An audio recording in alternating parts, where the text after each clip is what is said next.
That's I feel like every time I hear that on a meeting, everything tightens up. But guys, this is a Matt. Matt, are you what can like Canadian? What But Canadian am I? yeah, what it's a great way to start a recording. What Canadian are you? I'm about as Midwest Canadian as you can be, pretty much. I I mean, don't. we're I'm That doesn't. an hour and a half north of Toronto. So Okay. depending on where some of the folks are in the Midwest, if you went straight east, you might actually be more north than I am. Wait, you're an hour and a half north of Toronto, meaning when I go through Sarnia and stuff to get there, am I got to go through Toronto still? If you're going through Sarnia, you come across and up into Toronto, you would have to keep going up to get Oh, to okay. Got you. Okay. All right. Well, this is Matt. Go ahead, buddy. Yeah, and so thank you for being here and for having me here. And actually, I did live in northern Indiana. I lived in Warsaw, Indiana, for a year and a half as well. So I was a bit of a transplant, also. But I want to talk about sales. Talking about the things that Andrew was just saying that we probably don't want to do but have to know, and all those things. Sales is definitely one of them. And so we thought, this is something, and we'll talk more about who I am and all that stuff. But how can we fall in love with sales? By removing the ick, making more money, and finding more freedom, because those are really the goals from this. And I'm sure this probably fits in well to this call, but I do have this fancy presentation thanks to Canva. But if anyone wants to interrupt, or have a question or anything, go for it. I think really this just kind of really just structured my thoughts and to provide some information. But if anyone has questions or wants to veer off path, we can do that as well. So who am I? I own an affiliate called CrossFit Aurelia. Aurelia is the town I live in, Aurelia, Ontario. In 6 days, it will be my 5-year anniversary of running this place. And actually, CrossFit Aurelia overall is a 15-year affiliate. So I'm the third owner. And it was, I believe, one of the top 15 affiliates in Canada. Survived a global pandemic in which we were locked down 4 times over the course of 2.5 years. But during that time frame, I've been able to triple my membership, triple my revenue, triple my coaching staff. We went from having 5 coaches and 1 level 2 to 14 coaches and 4 level 3s, with a fourth one writing her exam on Friday. Fingers crossed. So definitely haven't been without its bumps in the road. Throughout this process of, you know, making my affiliate a launchpad, it was actually a year ago again in September. Seems like September is my month. I launched a not-for-profit called the Community Empowerment Collective. And this is building off what Dale King's doing with the Portsmouth method. But so we challenge and empower and inspire folks who are working through addiction and addiction recovery using what we call physical behavioral therapy. But that's not the focus of today. But if anyone wants to jam on that, I'm more on that. I'm also a coach, and the fanciest title of all, the Director of Strategic Partnerships with FitFiliate. But, I know you guys know Andrew's a big fan of FitFiliate. I was the first ever client for FitFiliate, but these are all the tools I've learned in my journey. And so, but really what brings me here most of all is that I'm a CrossFit nerd. And what I mean by that is, like, why am I here is because I truly, truly care passionately about both CrossFit and then you affiliate owners. That's my girlfriend Roxanne and her 2 kids. I'm a stepdad. I call them my coworkers. We pass in the kitchen. Hey, how's it going? Mondays, am I right? But we met because of my affiliate, right? When I bought this place, she owned the business next door, and that's how we met. And we now live together. So quite literally, my business, my house, my family, where I live, everything is because of CrossFit, right? And so when, some people say CrossFit's given me everything, like truly everything I have is because of CrossFit. So that's why I care passionately about it. And that's what's drawn me here today. So there we go. So the other reason why I'm here is that affiliates need to make more money, plain and simple. Now, some folks do like to say that they're not in it for the money, and that may be true, but if that's the case, let me stop you there. Is that regardless of your motivations by money, your affiliate is still classified as a business. Black and white, it is a business. Businesses need to be sold. And in order for a business to be sold for what it's worth, you need sales.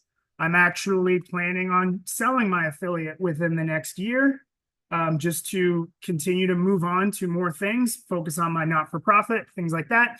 But in order to avoid it to be the fire sale or the burnout sale that happened when I purchased it 5 years ago, this is actually part of my investment plan for my retirement, is to make this a 5 to 7 year investment.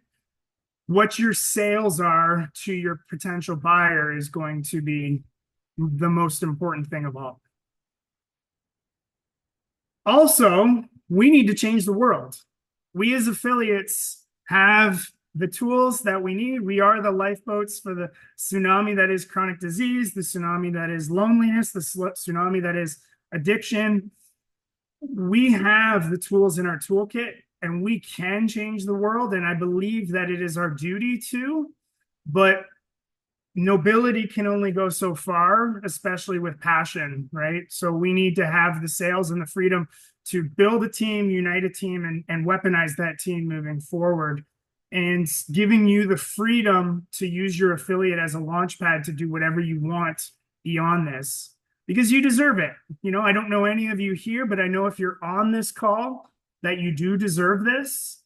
And a thriving affiliate that has a great sales base, has the tools that it needs to change the world. So the not-for-profit that we launched again a year ago, I haven't received any payment in a year for that. I do it Monday, Wednesday, Friday for an hour.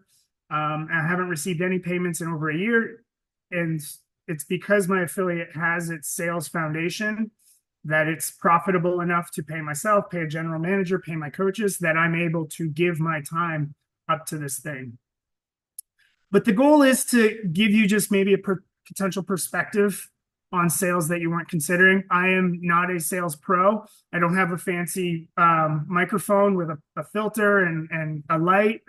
I have a broken assault bike here, a bunch of skipping ropes that I hate. You know, I'm here at the affiliate, but I do love helping people. And really, that's what sales is helping people. And when I discovered that, it was kind of like that's where my mind was blown. And it's given me the tools I've needed to be able to expand and grow and create the future of what I want to do beyond here, whether it's stay in the affiliate, stay coaching, create a not-for-profit, any of those things. And I want to show you the tools that really resonated with me, to help you along the way. So the first thing, and I put this, don't write this down. I mean, hell, you can write it down. It will be helpful, but telling is not selling. And we'll get into that a little bit more. Telling is not selling.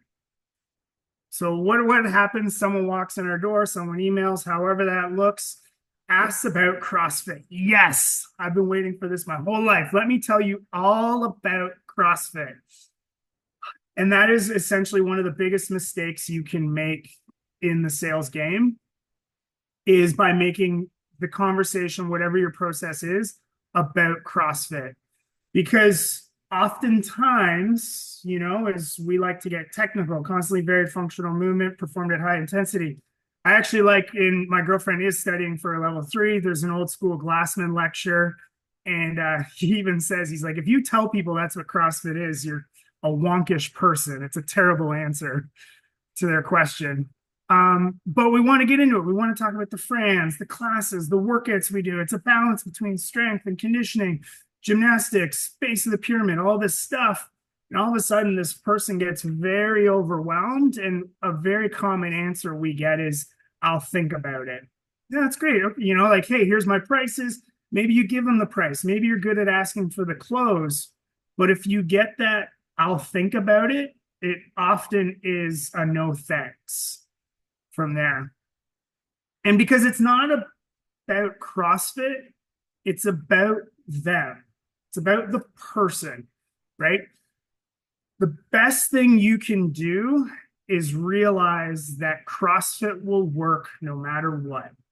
We know it's for anyone, but not for everyone. Even bad CrossFit done badly can still deliver incredible results. So we technically don't actually have to convince them why they need CrossFit or that it will work for them. We have to figure out what problems for them need solving.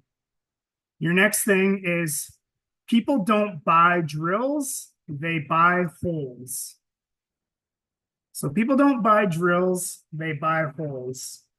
So we're going to do a little, Andrew, do you want to do some role playing with me? Yeah, absolutely. So your card here, this is your card to see who you are as a person. You just moved, I think you said on a call before, you just moved recently, right? I did. Okay. So I work at Home Depot. You're coming to me to buy a drill for a project that you're doing in the yard. Okay. It could be a project, it could be a real project, it could be a hypothetical project.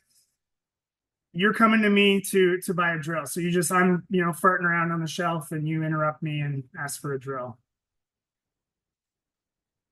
Hey, Yes. Hi, sir. hey, what's up? Hi. I just moved and I am here to buy a drill. However, I don't know what kind of drill to get because I'm an idiot and I didn't have, a male influence to show me said drill. I mean, this is really probably what I would say to somebody at Home Depot. So that's Sure. what, there we go. Okay. Sure. Well, come on over. It's over in this aisle here. We're walking down. Okay. Here's all our drills. We have these drills up here, these drills down here, and these drills over here. Go ahead. Which drill do you want? I probably need to tell you what sort of job that I'm doing. You would think that, but I guess we're going with this is the bad example Okay. of sales, right? Is here, let me show you all the drills.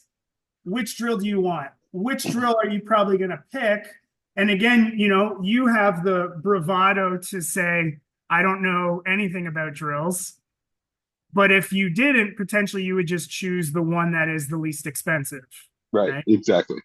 Right. So you'd make that choice based on price. Yep.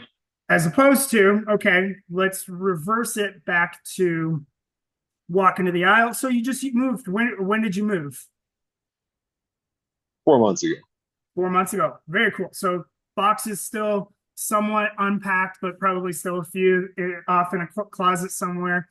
What was the decision behind your move? Children Children. with other children. We want how many children to children? interact in a giant group together so they're not weird. Okay. How many children do you have? 3, Is there more planned on the way? probably.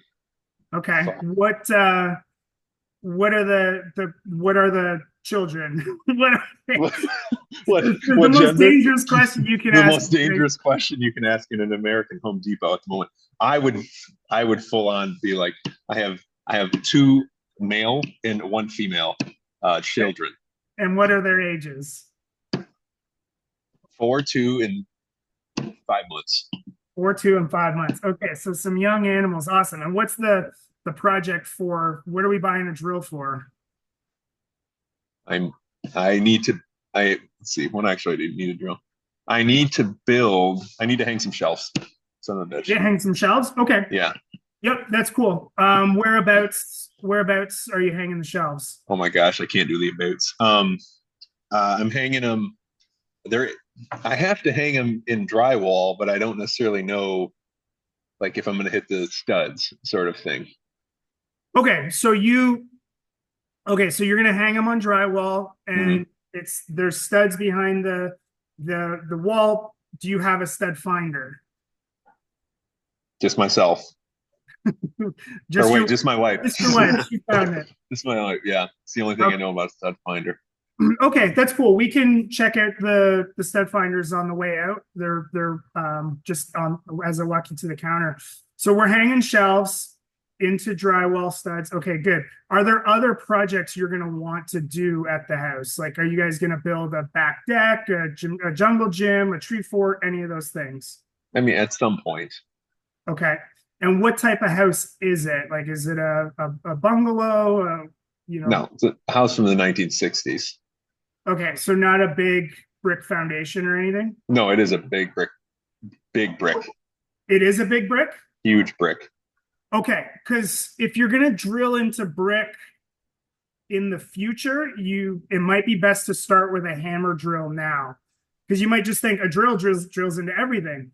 But in order to drill into brick, you need what's called a hammer drill, and most drills just with a button, you can go between drill and hammer drill.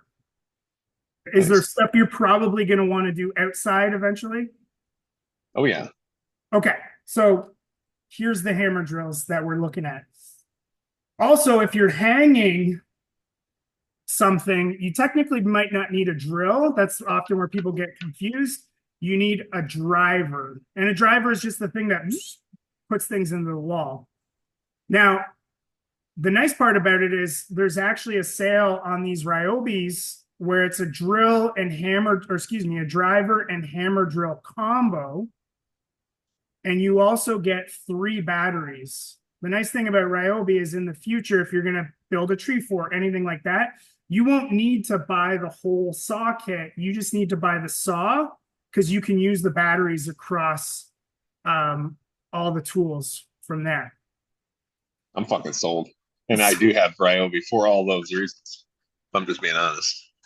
So anyway, the point, so what we can keep the exercise going, but instead of just saying, here's the drill, pick the one that you want, I got to find out more about you, build the relationship, and I've provided more value to you, not talking at all about drills, but asking you about who you are, what problems you need solving, and then giving you the potential answer. So now I've sold you on a hammer drill, a driver, and a stud finder there. So maybe you went to come in to buy $100 drill, but you've now potentially spent $400. Do you feel bad about that purchase anyway whatsoever? No, I wouldn't.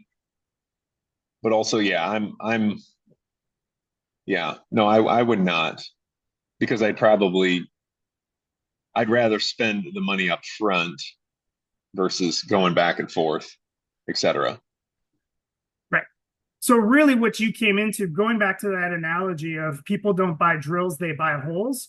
You didn't come in to buy a drill. You came in to get a tool to make this new house yours, to Mhm. personalize it to you, to hang your pictures on the wall, to create a trophy room for your kids, right? You're already thinking 10 years down the road. And that's what we want to think about is I didn't tell you about which drill was the best, which one had the most features, any of those things. I asked you about you, and because I'm technically an expert in these, a clipboard is the number one sign of someone is an expert. Not actually, but is I was able to prescribe to you the solution from there, right? People don't buy CrossFit. They buy the whole. So we have to figure out what solution that person needs help solving and understand that CrossFit is the how. And like I said, is you can dig into old school Glassman lectures. He says, write anything down, anything on a piece of paper that you want from a program.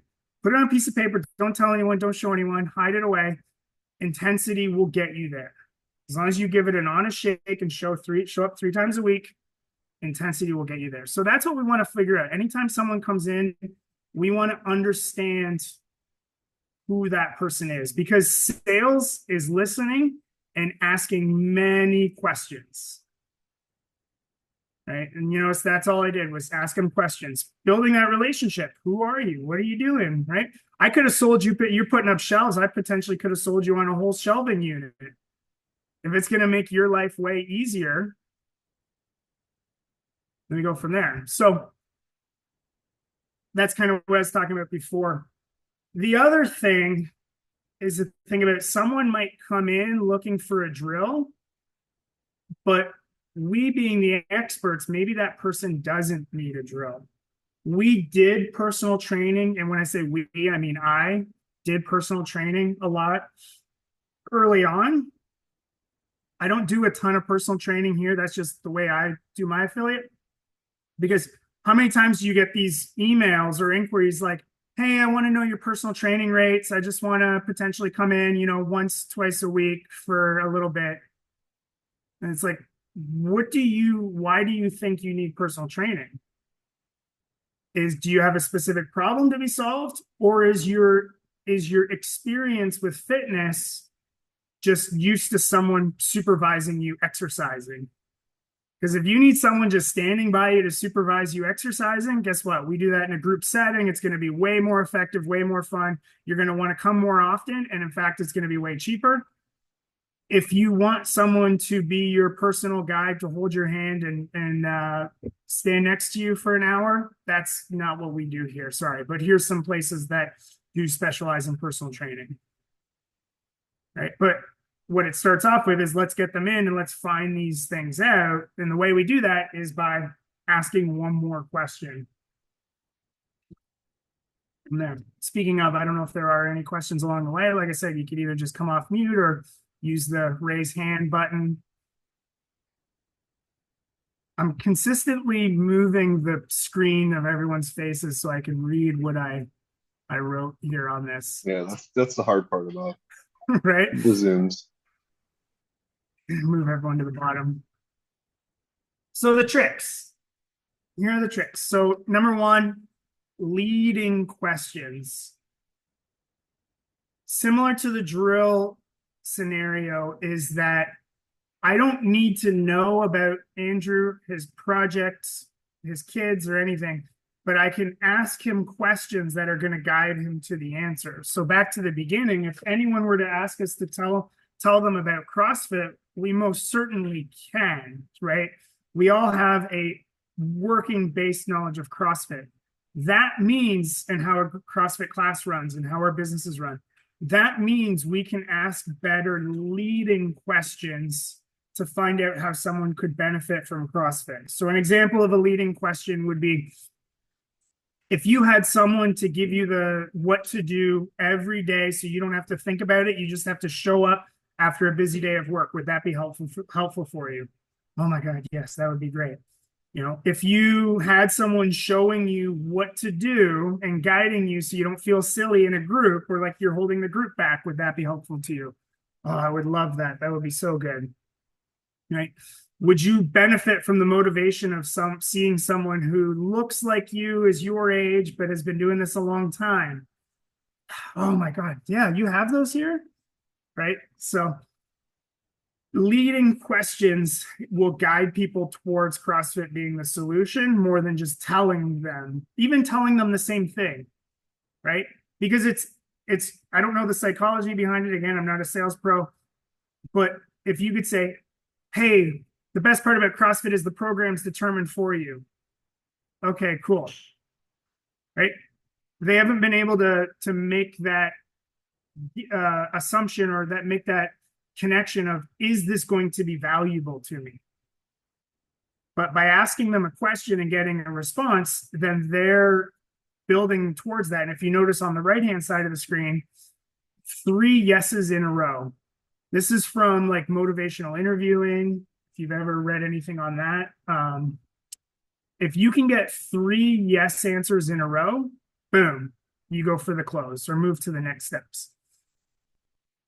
And really, like, if you want to look at it a different way, and we've done this right from the beginning, is we've always wanted to build the relationship first and foremost, right? I think we can all agree we're protective of our communities. Our communities are really important.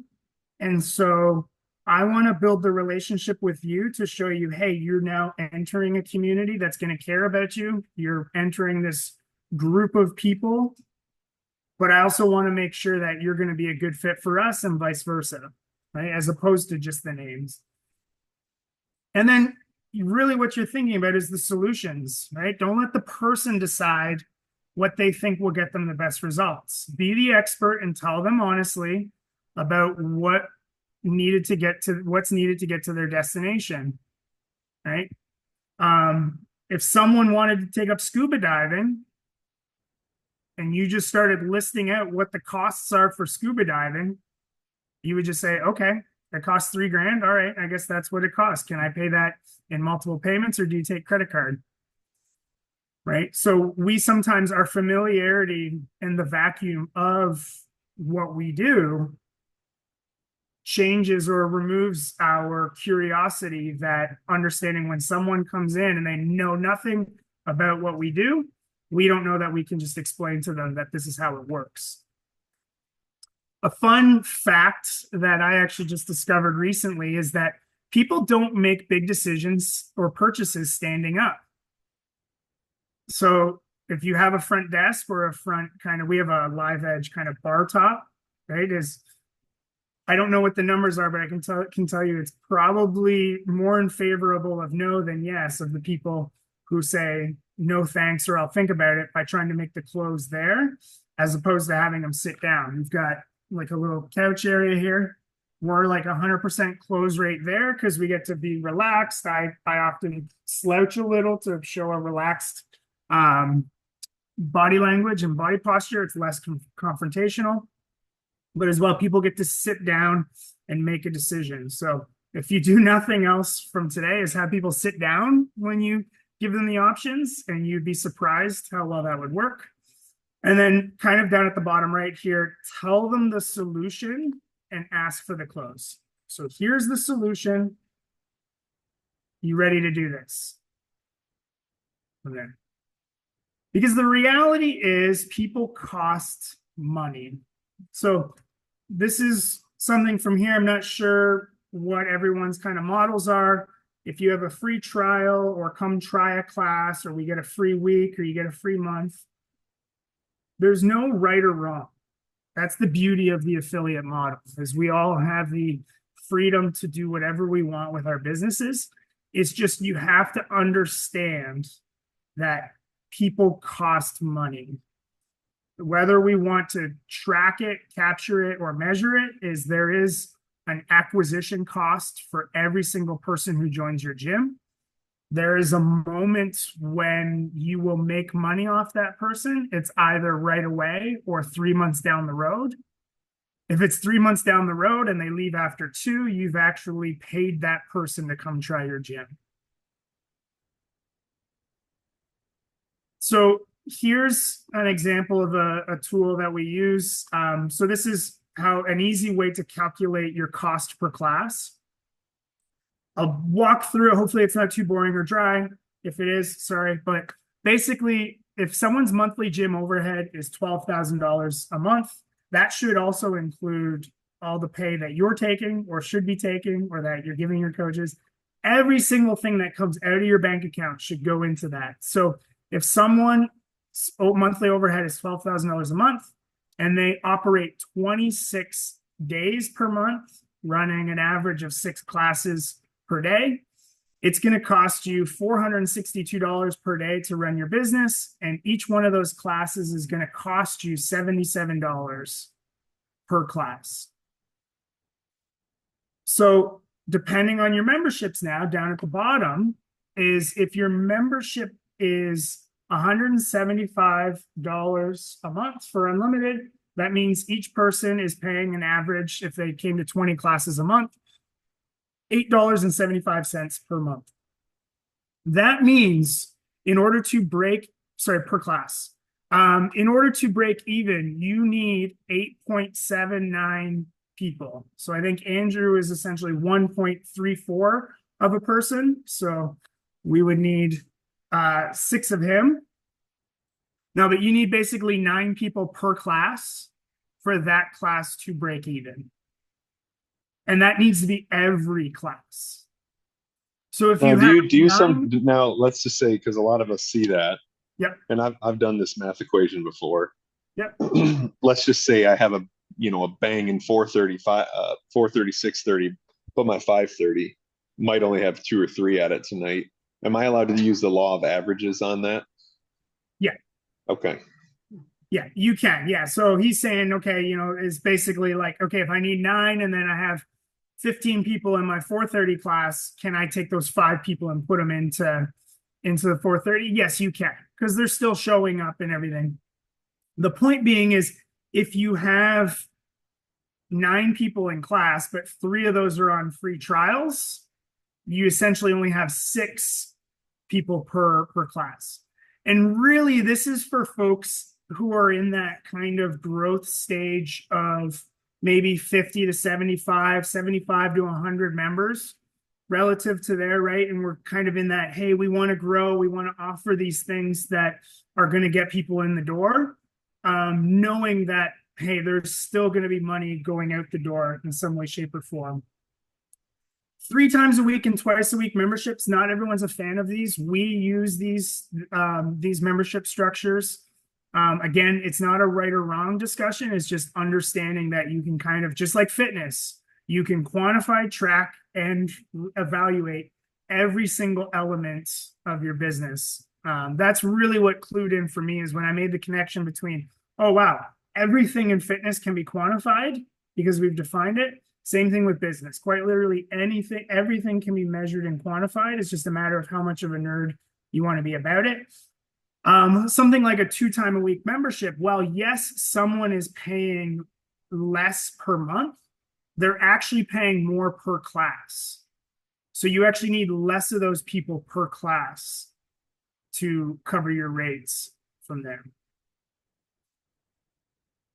So some examples then would be like, okay, how do I get people in the door? What do I sell them on? Anything like that. Is new money that didn't exist is better than no money. So if someone comes in and talks, and then you're like, yep, it's $175 a month, you sell them on a membership without them trying a class, great. That's money that didn't exist yesterday. That's fabulous. If they were on if they come into some version of a free trial, as silly as it is to have it there, but 0 times 0 is 0, 0 times 10 is 0. There's no money there. In that second option of selling a membership, we could actually then track, when is that person profitable for you? And like I said, it would be relative to, are you the person answering the emails? Even if you don't pay yourself to answer emails, that is a cost. How are you going to pay someone in the future to answer those emails? What about if you have to sell them and then do the onboarding? You start to see where all these things kind of go. So if you give them an offer, this is the offer that we use. It's $297 for someone's first month. That includes 3 onboarding sessions and unlimited classes for the remainder of the 30 days. We use the term month, but 30 days. From there, they move into one of the options moving forward. But we've played around with every different scenario under the sun: high ticket, really high ticket, low ticket, bring a friend week, all those things. But this is what we built the gym on to this point. And it's essentially, if you look at it, is if you got 10 new members a month at $297, then you have $3,000 essentially in new revenue that didn't exist the month before, and that is building up into recurring revenue the following month. If you look at it compared to the one previous, well, again, 10 members at $175 a month is great. That's $1,700 in new money. But you look at the offer version, if someone came in, again, if you hired a salesperson or an admin person or a client journey specialist, the title doesn't matter, is they could essentially pay their own salary at $36,000 a year to just bring in new money. And so then now you start to see how sales becomes the launch pad to free you up to do these things. I don't do any sales, any onboarding, anything like that at my affiliate. I haven't for about 10 months now. and the person who does it for me is way better than me.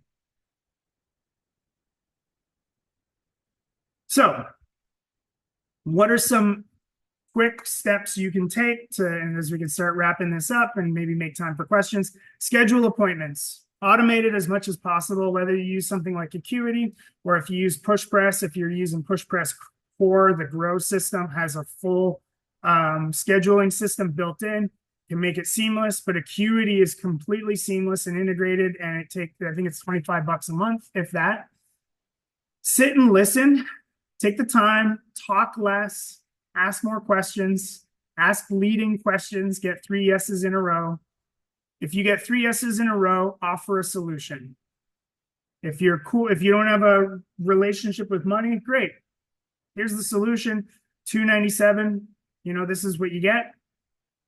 If you're unsure of that number or how you can get someone in the door before they've even tried a class at that number, I'll tell you, I've probably done it about 500 times in the past 5 years, and it works. So just take my word for it. And then finally, take payment. Don't let them leave without taking payments.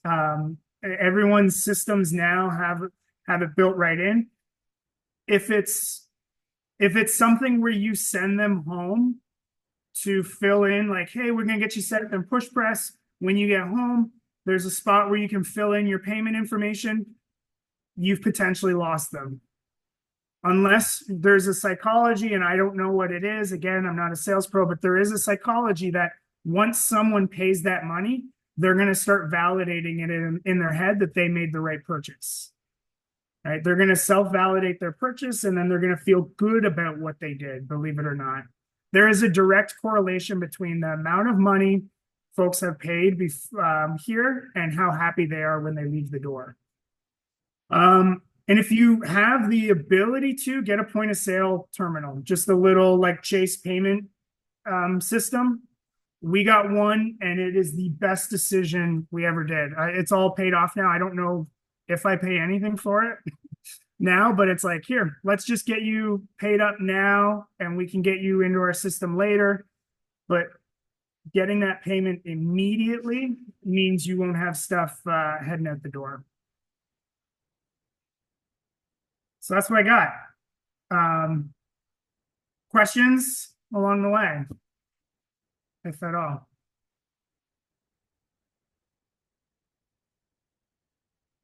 How do I unshare this now? There you go. You think I use Zoom 5 times a week? No, I was just trying to figure out how to do it. No, that's good, man. What's funny is like naturally we do so. A lot of people on this call are very, very successful affiliates, the way I look at it in terms of the freedoms financially, it fills their cup, all that stuff. It's just like a lot of those things are good reminders of things I already do. Right. I think naturally we already do. One time we had a convo a couple weeks ago about when people do ask us, like, what is CrossFit? So we don't, and Bill said, we just kind of talk about the 10 general physical skills, and no matter what, if I can, like, it works. Yeah, that was really, I never actually thought about what I do. I naturally do every single thing you said. Right. Like it's so funny because I was like, oh yeah, I do that, but I've never sat and thought about it. Of like, I couldn't explain to somebody how I do it. Now I feel like kind of using that I could. Yeah, and like as you said, is like if this is revalidation for a lot of folks, it's good even if you haven't started training someone to be like, oh yeah, like now you can think about these are the things that you can tell them. But I use the analogy of like nutrition is I had a short-lived career as a nutrition coach, and I was like, I'm going to just try to bring in as much information as possible from all these different sources. And I'm going to find the pin that goes to the center on everything, right? Who's saying the same thing over and over again? That's probably going to be the thing that's closest to the truth rather than finding this one answer that's way out here or way out here. Yeah. No, it's cool. You guys got any questions? Nice. Is this the information was so great or that no one wants to break the ice? No, it's pretty straightforward, honestly. Like I'm we all know the psychology of people are gonna spend the most on that first day, Right. whether we do, onboarding sessions or not. Like I know I don't do onboarding sessions Mhm. because I don't know if I have a trust issue of somebody running them well, if I'm being honest with you, because of all the sale, like what you just said. Um, Making it about them is what, Dina said. It's like, it is people even, but some people are very uncomfortable. Like with the CrossFit seminar staff, we're trained not to talk about ourselves unless it's relation to the point about what you're talking to the person about, if that makes sense. Like if they want to talk about training, you can mention things you've done, but only how it relates to the question they just asked. You know, so that's One of the best exercises you can do too is ask the person why 5 times in a row.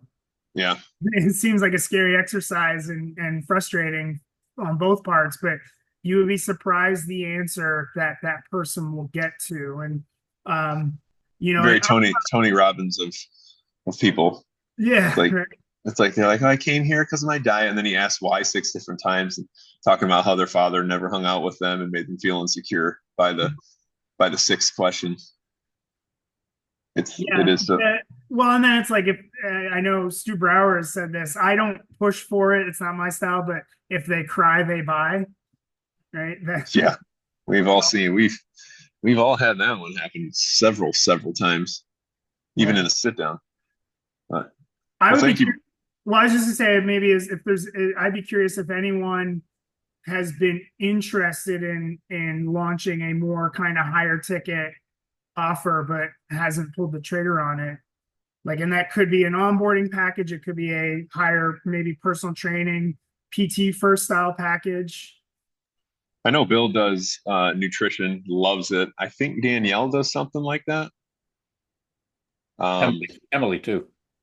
yeah, We do like a fundamentals. It's like 250 up front, and that gets them like a membership to like our burn classes that we have, like a hit type class. They can come to that 3 days a week and then do their PT sessions at the same time. I thought it would scare people off, but it really doesn't. They're like they hear from and Danielle always air quotes I herself know. because she hates when she used the word burn, etc. And I've told her several times, who It gives works a for us. shit? You're doing it. We see what you do. You crush it. It's like, but she always It it was goes into here a before I was here, and it's super successful, so we leave it. But they get like a free membership to that while they're doing their PT, so it's plenty of money for me to split with the coaches that coach the PT. And so yeah, it works for us, and it doesn't really scare people away like I thought it would. Yeah, and then we didn't talk about this at all, but like then you can start the key is like you can start having the flexibility to create whatever you want as well. So using like value stacking. So I've done like 3 month packages where folks put down $600 without question, and they'll pay for their next 3 months in advance. Right. And that's worked out well, but it's often like, okay, if they're paying for 3 months in advance, they're gonna not pay for the next two. But that's yeah, is we've had anywhere from $150 sales up front to $600, $700, $800. And it's just all about giving them the solution that they need. Yeah, although we hate it, I know the math has been done 7 different ways that paid in full is always better. I think the number's 10%. I feel like even if you offer a 10% discount, paid in full, long term is always the best. I hate it because it interrupts my cash flow, but that's a lack of discipline. That's all that is. I've noticed that. Like I push people away from paid in full, where I still have a few members that all of a sudden, boom, like $1,600 comes in or some shit like that. And I'm like, oh my God, forgot about them. Like every year. Right. It's just weird. But well, thanks, man. Bill gave me a compliment. I was being on time. So unless anyone has any other questions, we typically are 45 minutes. We're only Okay, 49. Oh, sorry. I wouldn't have been. I thought we were filming. No, you actually nailed it. So I just put my